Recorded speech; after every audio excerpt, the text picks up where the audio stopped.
I planned a surprise for my daughter's first week at her dream internship.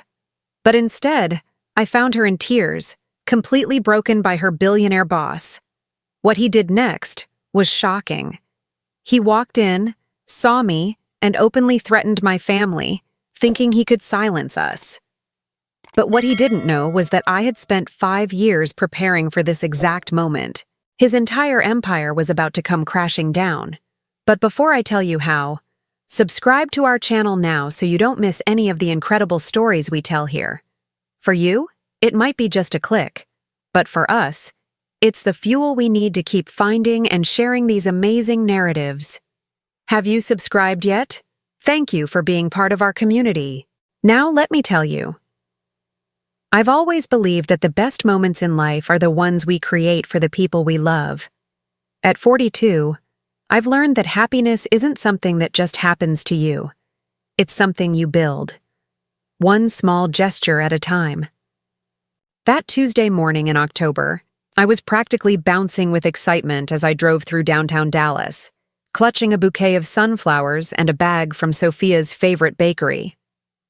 My daughter had landed her dream internship at Hartwell & Associates, one of the most prestigious financial consulting firms in Texas, and today marked her first week. As a single mother who had worked 3 jobs to put herself through accounting school, seeing Sophia succeed felt like watching all my sacrifices bloom into something beautiful. The autumn sun painted the glass towers in golden hues, and I couldn't help but smile thinking about how proud her father would have been if he were still alive. I had called ahead and spoken to the receptionist, explaining that I wanted to surprise my daughter with lunch to celebrate her achievement. The woman had been so sweet, giving me Sophia's floor number and assuring me that surprises like this happened all the time. I parked in the visitor's garage, checked my reflection in the rearview mirror, and grabbed my surprise package. Nothing could have prepared me for what I was about to discover. The Hartwell & Associates building was everything I expected. Marble floors, floor-to-ceiling windows, and that particular smell of expensive cologne and fresh coffee that screams, serious money. I rode the elevator to the 15th floor, my heart full of maternal pride and anticipation. The receptionist, a young woman about Sophia's age, greeted me with a warm smile and directed me toward the intern bullpen. But as I walked down the hallway, something felt off. The usual buzz of a busy office was there, but underneath it, I sensed a tension I couldn't quite place. I passed several offices with glass walls, noting how the senior staff seemed to command respect and fear in equal measure. When I reached the area where Sophia was supposed to be working, I found her desk empty, her purse still hanging on her chair. A helpful colleague pointed me toward the ladies' restroom, mentioning that Sophia had rushed off about 10 minutes ago looking upset. My mother's intuition kicked into high gear, that sixth sense that had kept us safe through financial struggles, late-night study sessions, and all the challenges of raising a daughter alone. Something was wrong, and I could feel it in my bones. I pushed open the restroom door and immediately heard the sound that every mother dreads, her child crying. Not the tears of frustration or disappointment, but the deep, soul-crushing sobs that come from something much darker. "Sophia?" I called softly, my voice echoing off the marble walls. The crying stopped abruptly, followed by frantic shuffling in the last stall. "Mom? What are you doing here?" Her voice was thick with tears and something else, shame.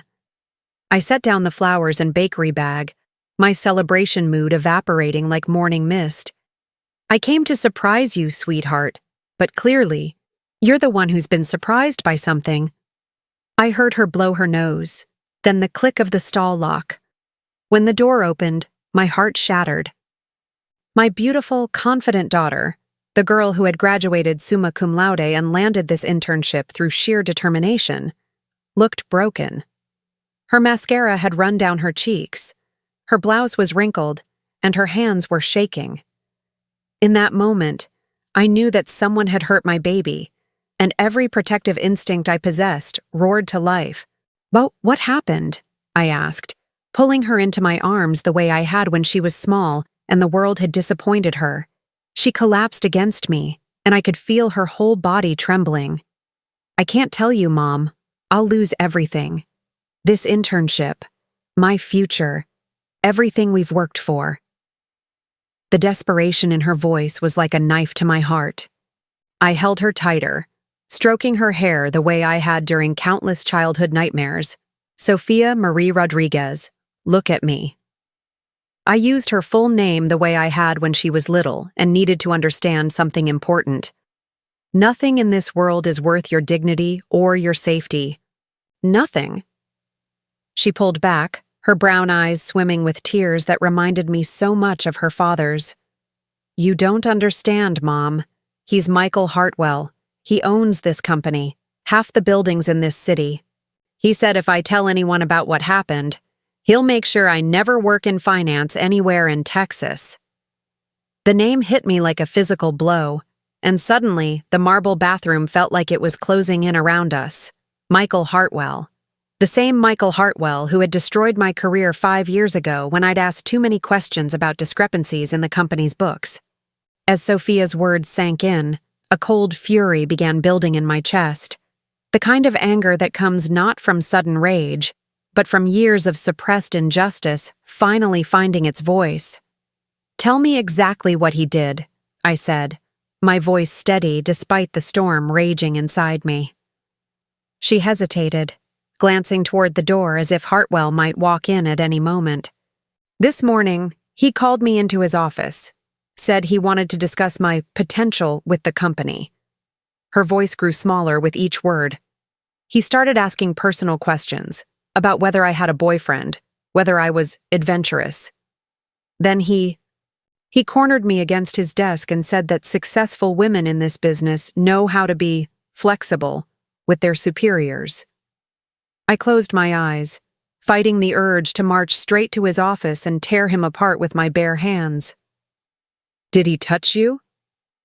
The question came out sharper than I intended. "He tried. He put his hand on my leg and said that my cooperation would determine whether I got a full-time offer." I pulled away and ran.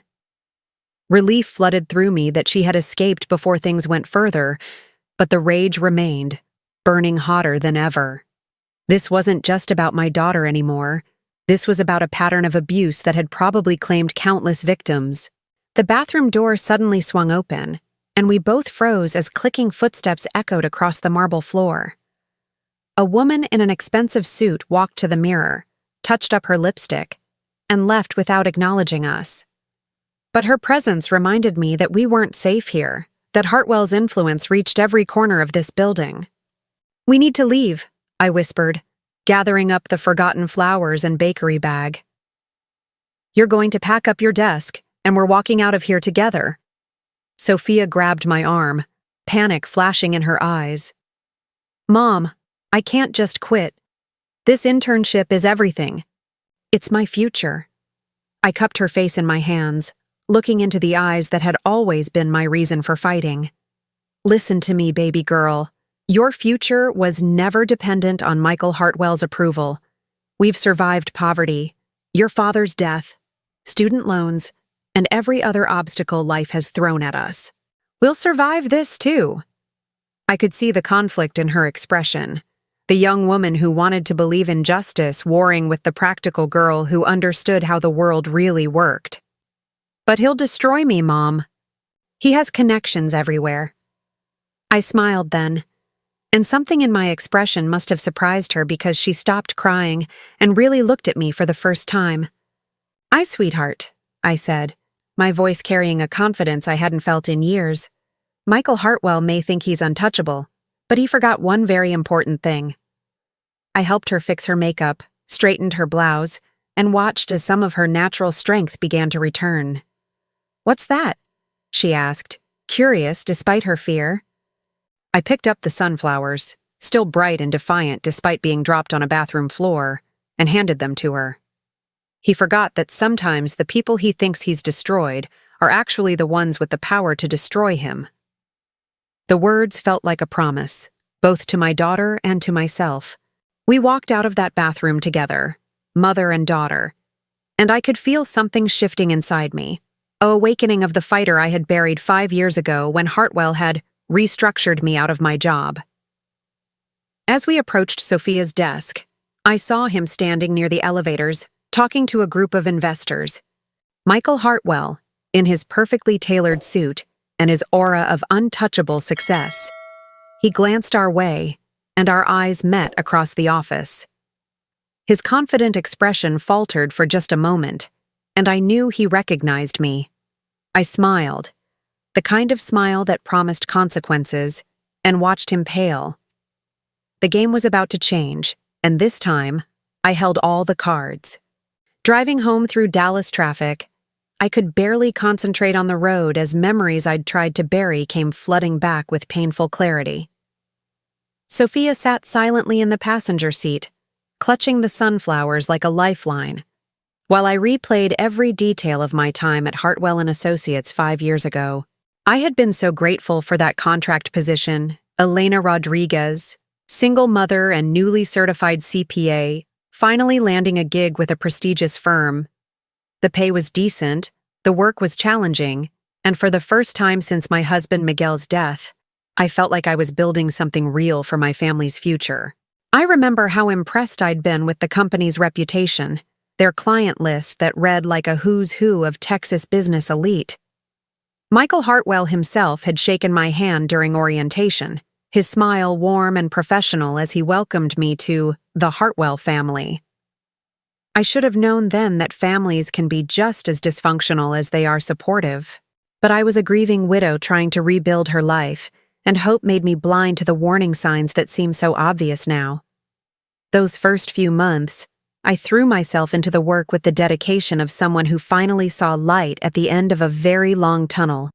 The red flags started appearing about 3 months into my contract. Subtle at first, but growing more obvious as I dug deeper into the company's financial records.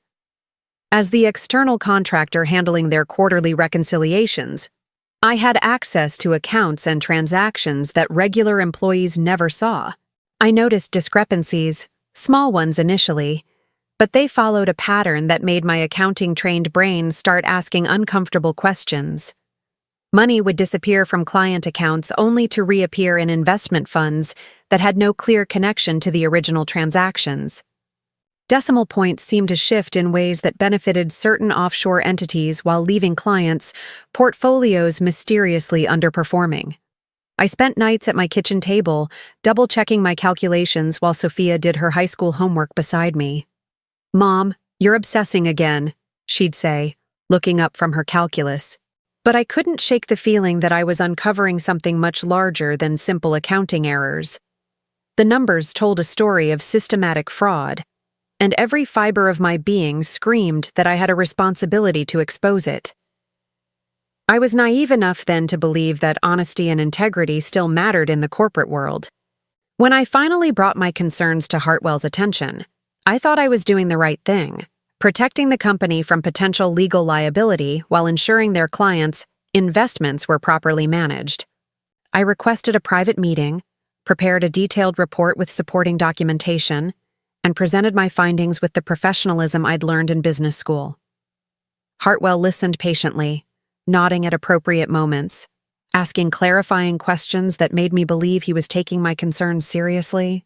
"Elena," he said when I finished, "this is exactly the kind of thoroughness we value in our contractors. Let me review this information and get back to you within the week." I left that meeting feeling proud of myself, convinced that I'd prevented a major scandal and proven my worth to the company. I even allowed myself to dream that they might offer me a permanent position once they saw how I'd saved them from potential disaster. Looking back, I realize that was the moment I signed my own professional death warrant. Hartwell wasn't impressed by my integrity. He was calculating how quickly he needed to eliminate the threat I posed to his carefully constructed empire of lies. The retaliation began within 48 hours, swift and merciless in its efficiency. First, my access to certain accounts was mysteriously revoked due to system updates. Then my project assignments began drying up, with excuses about budget constraints and shifting priorities. Other contractors started giving me strange looks, as if they'd been warned to keep their distance. I tried reaching out to Hartwell for clarification on my findings, but his assistant always had excuses. He was in meetings, traveling, dealing with urgent matters that couldn't be interrupted. The writing on the wall became impossible to ignore when I was called into HR and informed that my contract was being restructured due to performance concerns that had never been mentioned before. I sat in that sterile conference room, listening to corporate buzzwords that translated to, "You're fired for asking inconvenient questions," and felt something die inside me. The HR representative, a woman about my age who avoided eye contact throughout the entire conversation, handed me a severance package that was generous enough to ensure my silence but insulting enough to make the message clear. I signed those papers with a shaking hand, thinking about Sophia's college fund and our mortgage payments, hating myself for being too afraid to fight back. The months that followed were the darkest of my life since Miguel's death. A spiral of self-doubt and financial anxiety that nearly broke me completely. I applied for dozens of positions, but somehow word had gotten out in Dallas's tight-knit financial community that I was difficult to work with and prone to creating problems where none existed. Interviews that started promisingly would suddenly turn cold when hiring managers made certain phone calls to check references. I watched our savings dwindle while bills piled up, and I began taking freelance bookkeeping jobs for small businesses just to keep food on the table. Sophia, bless her heart, never complained about our reduced circumstances. But I saw how she stopped talking about college and started researching scholarships with desperate intensity.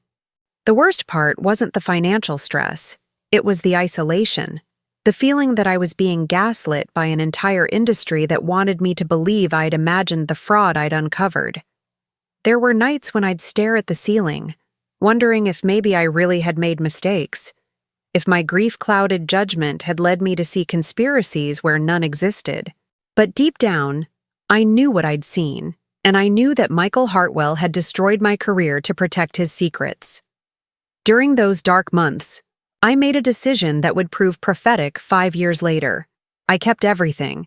Every document I'd copied, every calculation I'd made, every piece of evidence that proved Hartwell and Associates was systematically defrauding their clients went into a safety deposit box at my bank. I told myself it was insurance, protection against further retaliation, but really it was the only way I could maintain my sanity. Having those files meant that I wasn't crazy, that the fraud was real, that my professional instincts hadn't betrayed me. I created multiple backup copies, stored them in different locations, and documented everything with the methodical precision that had made me a good accountant in the first place.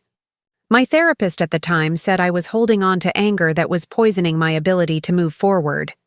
But she didn't understand that sometimes anger is the only thing that keeps you standing when everything else has been stripped away. Those documents became my secret weapon, my proof that David really could defeat Goliath if he knew where to aim the stone. I never imagined that my daughter would become the reason I'd finally use them. Now, as I pulled into our driveway with Sophia still clutching those sunflowers, I felt the weight of 5 years of suppressed rage crystallizing into cold, calculated purpose. The scared, desperate woman who had signed that severance package was gone, replaced by someone who understood exactly how the game was played and had no intention of losing again. I looked at my daughter, brave, brilliant, beautiful Sophia who deserved every opportunity in the world, and knew that this time would be different. This time, I wasn't fighting just for myself, but for every woman who had ever been silenced by powerful men who thought their money made them untouchable. "Mom," Sophia said quietly as we sat in the car, "what are we going to do?" I turned to her, and for the first time in 5 years, I felt completely certain about my next move. "We're going to make sure Michael Hartwell learns that there are consequences for his actions," I said, my voice steady with newfound resolve. "And we're going to make sure no other girl ever has to go through what you went through today." The little girl who had once believed that truth and justice always prevailed was about to teach a very powerful man that sometimes they do, just not in the way he expected. That evening, I sat at my kitchen table with a cup of coffee that had long since gone cold, surrounded by documents I hadn't looked at in 5 years, feeling like an archaeologist uncovering evidence of an ancient civilization's crimes. The safety deposit box had yielded its treasures: bank statements, transaction records, email printouts, and my own meticulous notes that detailed every irregular financial movement I'd discovered during my time at Hartwell and Associates.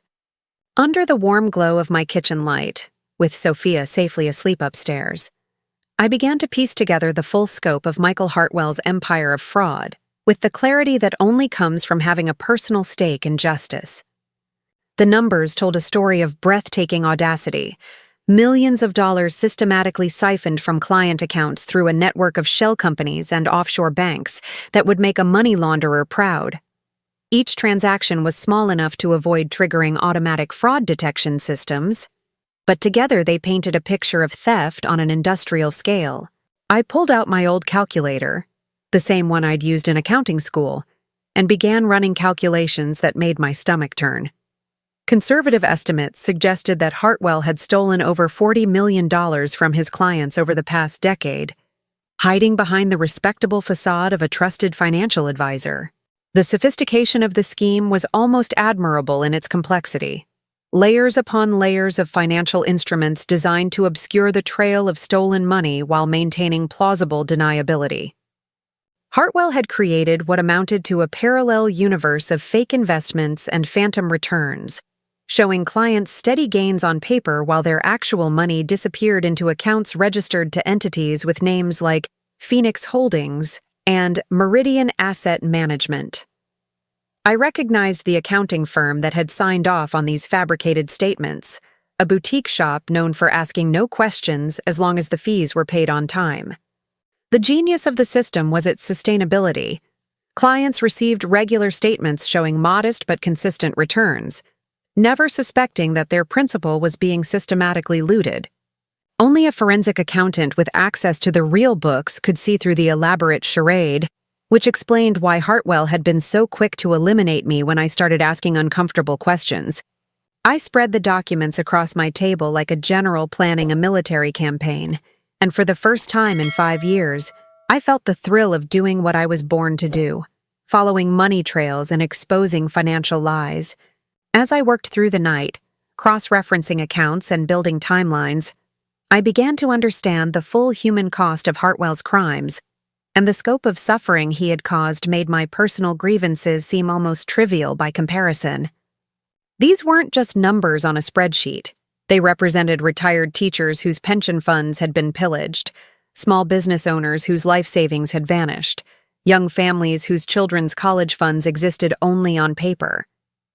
I found records of a veterans' charity whose donations had been diverted to fund Hartwell's lifestyle, a scholarship fund for underprivileged students that had been systematically emptied, and dozens of individual retirement accounts that showed healthy balances while their owners unknowingly faced poverty in their golden years.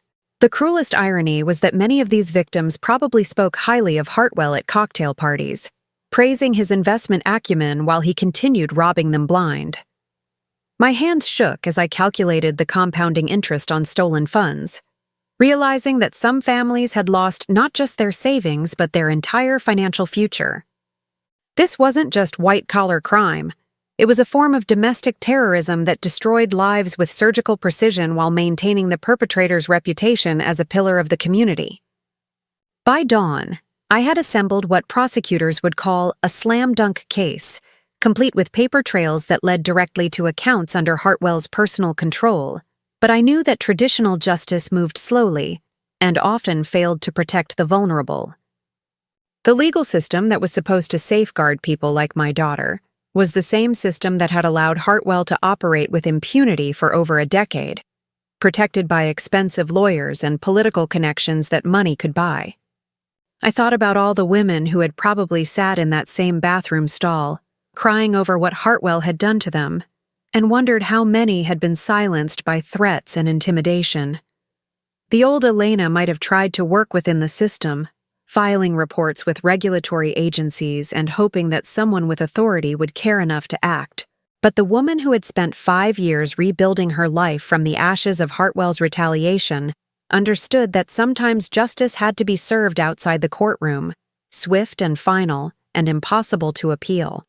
I wasn't interested in seeing Hartwell serve a few years in minimum security prison before returning to a life of luxury funded by offshore accounts. I wanted his empire to crumble in real time, his reputation destroyed as thoroughly as he had destroyed so many others, his victims finally able to see their tormentor brought low. The plan that began forming in my mind was elegant in its simplicity, requiring nothing more than the truth delivered at precisely the right moment to cause maximum devastation. I knew that Hartwell & Associates was in the final stages of negotiating their biggest deal ever, a merger with a national investment firm that would multiply their assets under management and cement Hartwell's reputation as a financial genius. I also knew, from my careful study of his patterns, that he would want to celebrate this victory publicly, probably at the company's annual investor gala that was scheduled for the following week. This event would bring together every major client, potential investor, and media contact in one room, creating the perfect audience for a revelation that would destroy not just Hartwell, but everyone who had enabled his crimes. I pulled out my laptop and began researching the guest list, the venue, the security arrangements, and most importantly, the live streaming setup that would broadcast the event to investors who couldn't attend in person. Technology that Hartwell planned to use for self-aggrandizement would become the vehicle for his destruction, carrying the truth to thousands of viewers who would witness his downfall in real time. As the sun rose over Dallas, painting my kitchen in golden light that reminded me of hope, I called my daughter downstairs for breakfast and saw something in her eyes that I hadn't seen since the previous morning. Curiosity instead of fear. "You've been up all night," she observed, pouring orange juice and studying the organized chaos of documents that covered our table. "Did you find something?" I gathered up the most damaging evidence and locked it safely in my briefcase, then turned to face the young woman who had unknowingly given me the motivation to finish what I'd started 5 years ago. "I found everything," I said, my voice carrying a confidence that surprised us both. "And in next week, Michael Hartwell is going to learn that there are some things money can't buy, like redemption after you've destroyed too many lives." Sophia sat down across from me, her intelligent eyes studying my face with the intensity she'd inherited from her father. "What are you planning to do?" she asked, and I could hear both trust and concern in her voice. I reached across the table and took her hands in mine, feeling the calluses from her part-time job at the campus bookstore, the strength that came from being raised by a woman who refused to surrender to circumstances beyond her control. "I'm going to give him a choice," I said, my words carrying the weight of a promise I intended to keep. "He can face justice publicly, with the whole world watching, or he can face justice privately, knowing that his victims finally have the power to destroy him the way he destroyed them." I saw my daughter's expression shift from confusion to understanding, and then to something that looked remarkably like pride. "You're not just doing this for me, are you?" she asked. And I realized that somewhere during that long night of calculation and planning, my motivations had expanded far beyond protecting my family. "I'm doing this for every person he's hurt, every woman he's silenced, every family he's robbed," I said, feeling the truth of those words resonate in my chest. "But yes, sweetheart, I'm also doing this because no one, and I mean no one, threatens my daughter and walks away unscathed." We sat in comfortable silence for a moment, mother and daughter united in purpose, while the morning light streamed through our windows and illuminated the path forward. The scared woman who had signed that severance agreement was gone forever, replaced by someone who understood that sometimes the only way to protect the innocent is to destroy the guilty. Michael Hartwell had made a fatal mistake when he decided to target my child, and next week, he was going to pay the price. The Adolphus Hotel ballroom buzzed with the energy of Dallas's financial elite, crystal chandeliers casting warm light over designer gowns and perfectly tailored tuxedos, while champagne flutes clinked in celebration of what everyone believed would be Michael Hartwell's greatest triumph. I stood near the back of the room, wearing the one cocktail dress I owned, a simple black number I'd bought for Miguel's company Christmas party years ago, feeling oddly calm despite the magnitude of what I was about to do. The irony wasn't lost on me that I was surrounded by the very people whose money Hartwell had been stealing, watching them toast his success while their retirement funds were hidden in offshore accounts. Tonight's theme was Celebrating Excellence in Financial Innovation, and the program featured testimonials from satisfied clients who had no idea they were praising the man who had systematically robbed them. I watched Hartwell work the room with practiced ease, his confident smile never wavering as he accepted congratulations and posed for photos that would soon become evidence of his hubris. Every handshake, every laugh, every moment of triumph was being broadcast live to investors around the world, creating the perfect stage for his destruction. I fingered the small device in my purse, a USB drive containing copies of every document that would expose his crimes, and waited for the perfect moment to change his life forever. The evening's program moved with clockwork precision, each speaker building toward the climactic announcement of the merger that would supposedly transform Hartwell and Associates into a national powerhouse. I noticed Sophia sitting at a table near the stage, having been invited as part of the company's investment in the next generation of financial professionals. She looked beautiful and confident in her interview suit, playing her role perfectly while knowing that her presence here served a deeper purpose. We had rehearsed this moment over dinner the night before, going through every possible scenario and contingency until we both felt ready for whatever Hartwell might throw at us. The plan was elegant in its simplicity. Wait until he was at the podium, in front of cameras and the city's most influential people. Then deliver the 2 words that would begin his downfall. I watched him charm a table of pension fund managers, probably the same people whose money he'd been stealing for years, and felt a cold satisfaction at the poetic justice of what was about to unfold. These weren't just witnesses to his triumph, they were his victims. And tonight, they would finally see their predator revealed for what he truly was. When Hartwell finally took the stage to thunderous applause, I moved closer to the front of the room, positioning myself where he couldn't miss seeing me when the moment came. He began his speech with the polished confidence of a man who believed himself untouchable, speaking about innovation and trust and fiduciary responsibility with the smooth delivery of someone who had convinced himself that his own lies were truth. "Ladies and gentlemen," he said, his voice carrying easily throughout the ballroom, "tonight marks not just a milestone for our company, but a new chapter in our commitment to our clients, financial security." I almost laughed at the audacity of those words, coming from a man who had spent years systematically stealing from the very people he claimed to serve. The audience hung on his every word, nodding approvingly as he outlined his vision for the future, completely unaware that they were listening to the final performance of one of the most successful con artists in Dallas history. I pulled out my phone and began recording, wanting to capture the exact moment when his world began to crumble. The livestream indicator showed thousands of viewers watching online, creating an audience far larger than the few hundred people in this ballroom. "Our success has always been built on trust," Hartwell continued, his eyes scanning the audience with practiced ease until they found mine near the front of the crowd. I saw recognition flicker across his features, followed quickly by confusion, and then something that might have been concern. He stumbled slightly over his next words, his smooth delivery faltering for just a moment before his professional training kicked in and he regained his composure. But I could see that my presence had rattled him, that he was now trying to deliver his prepared remarks while simultaneously trying to figure out why his former contractor was standing in his ballroom. I smiled at him.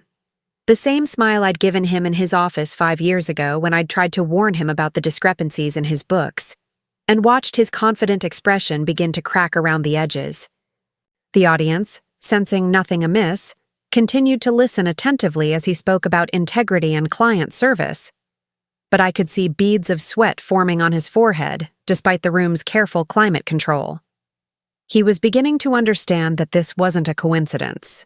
that my presence here meant something far more dangerous than a former employee seeking closure.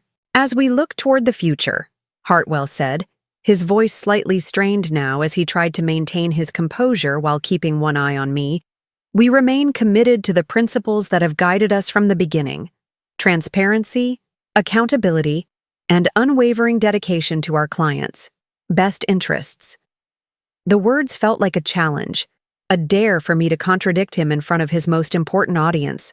I took a step forward, moving into the aisle where he couldn't possibly miss seeing me, and pulled out the USB drive that contained his destruction. The small device caught the light from the chandeliers, and I saw his eyes focus on it with the intensity of a man recognizing his own death warrant. His prepared speech began to unravel as he lost his train of thought, stammering through what should have been his moment of greatest triumph. The audience began to murmur, sensing that something was wrong, but not yet understanding what they were witnessing.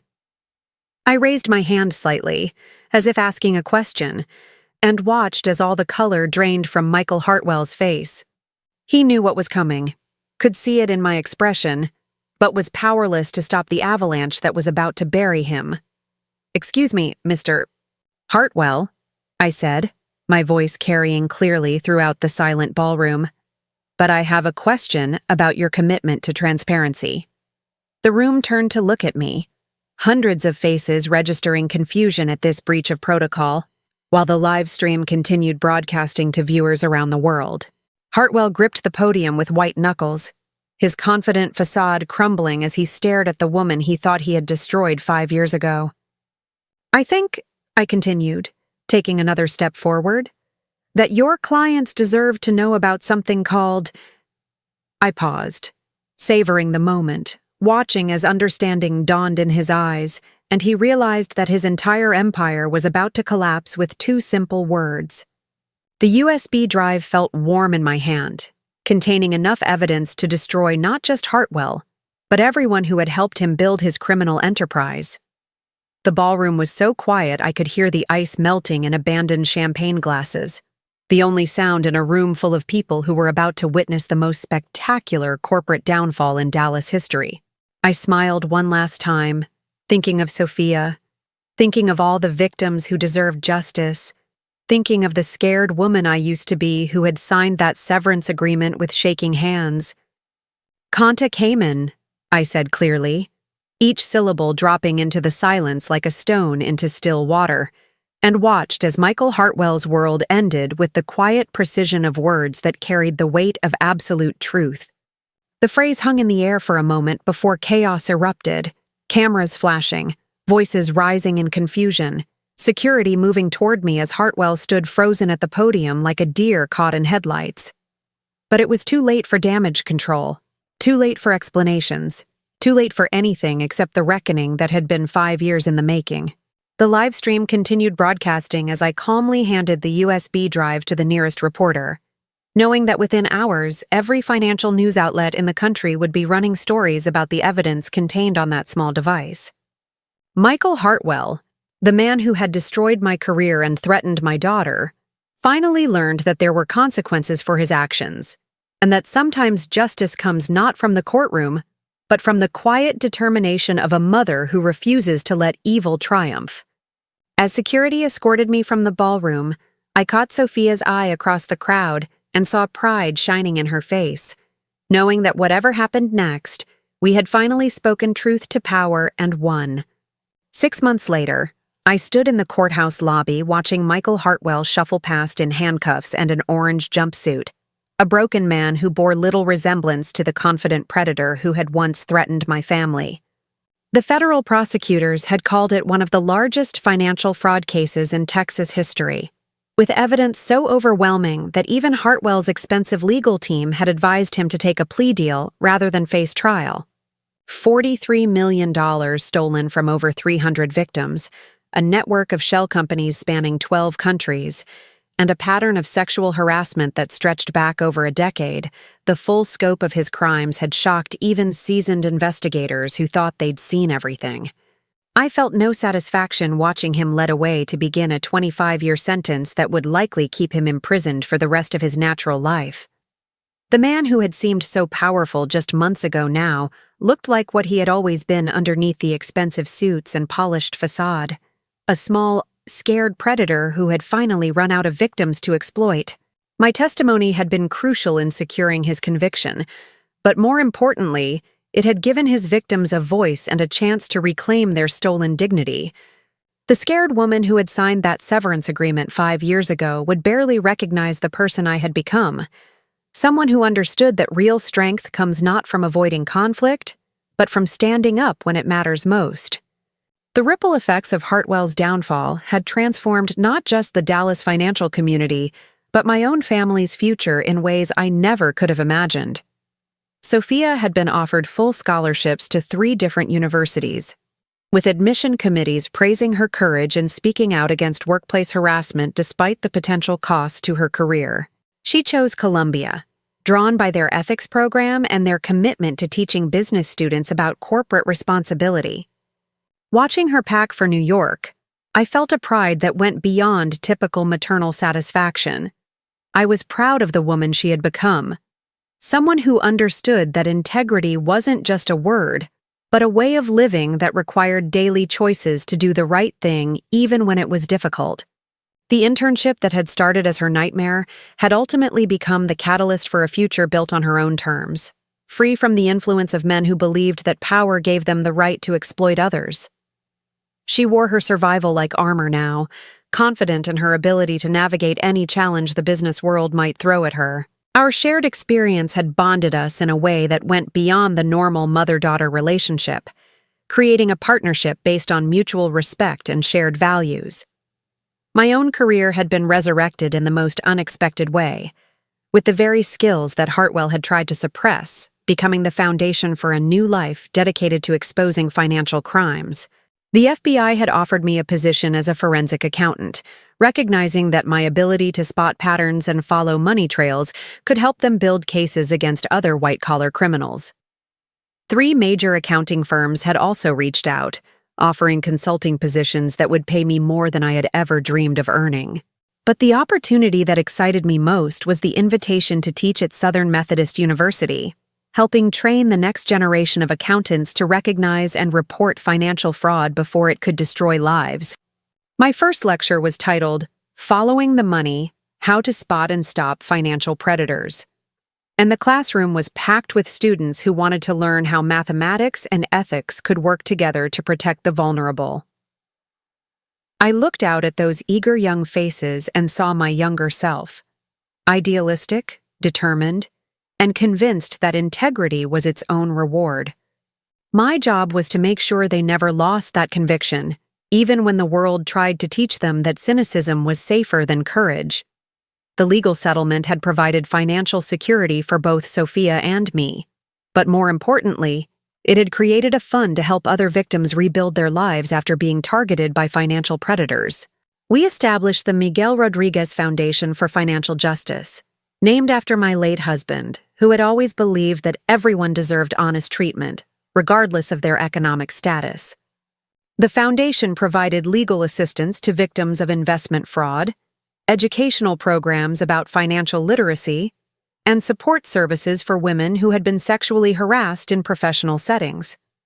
Our first major initiative was a scholarship program for children whose families had lost their college funds to investment scams, ensuring that one generation's victimization wouldn't destroy the next generation's dreams. Watching the first recipients accept their awards, I understood that Miguel's legacy was continuing through work that protected others from the kind of exploitation that had once nearly destroyed our own family. The scared widow who had once worried about making rent had become someone who could help others navigate their own financial crises with dignity and hope. Perhaps the most satisfying aspect of our victory was seeing Hartwell's former victims reclaim their power and their voices in the aftermath of his conviction. The pension fund managers learned that their instincts about their declining returns had been correct, leading to policy changes that would protect future retirees from similar schemes. The Veterans Charity recovered enough stolen funds to double their programming, providing services to heroes who had already sacrificed so much for their country. The scholarship fund for underprivileged students was restored and expanded, opening doors for young people who might otherwise never have had the chance to pursue higher education. Each story of recovery and renewal reminded me why the fight had been worth it, why speaking truth to power was sometimes the only option available to people who refused to accept injustice as inevitable. These weren't just financial recoveries. They were stories of human resilience, of communities coming together to support each other in the aftermath of betrayal. The collective healing that followed Hartwell's downfall proved that crime might pay temporarily, but justice, when it finally arrives, pays much better and lasts much longer. As I walked out of that courthouse for the final time, I thought about the journey that had brought me from victim to victor. From a woman who signed her own silence to someone who had found her voice and used it to protect others. The sunflowers I had brought to surprise Sophia that day seemed like artifacts from another lifetime, symbols of the innocence we had both lost and the wisdom we had gained. My daughter was in New York now, building a career based on her own merit and her commitment to ethical business practices, while I was in Dallas teaching others how to recognize and resist the kind of corruption that had once nearly destroyed our family. We talked every week, sharing stories about our work and our lives, but also about the deeper lessons we had learned about standing up for what was right, even when the cost seemed too high to bear. The mother-daughter relationship that had always been my greatest source of strength had evolved into something even more powerful. A partnership between two women who understood that sometimes the best way to protect yourself is to protect others. The scared girl who had cried in that corporate bathroom was gone, replaced by a confident young woman who knew her worth couldn't be determined by any man's opinion of her value. Standing on the courthouse steps in the warm Dallas sunshine, I pulled out my phone and sent Sophia a text. Justice served. Time to change the world. Her response came back immediately. Already on it, Mom. Love you. I smiled, thinking about how far we had both come from that terrible day when I had found her broken and afraid, how we had transformed our pain into purpose and our anger into action. The woman who had once believed that survival was the best she could hope for had learned that sometimes survival is just the beginning of the story, not the end. Michael Hartwell had thought that destroying my career would silence me forever, but he had underestimated the power of a mother's love and a survivor's determination to ensure that others didn't suffer the same fate. As I walked to my car, I thought about the young women who would benefit from the changes we had set in motion, the families who would keep their savings because of the reforms our case had inspired, the corporate criminals who would think twice before exploiting the vulnerable because they knew that someone like me might be watching. The scared woman who had signed that severance agreement was gone forever, replaced by someone who understood that real power comes not from taking what belongs to others, but from protecting what belongs to everyone. And that, I thought as I drove home through the city that had once seemed determined to defeat me, was a legacy worth building.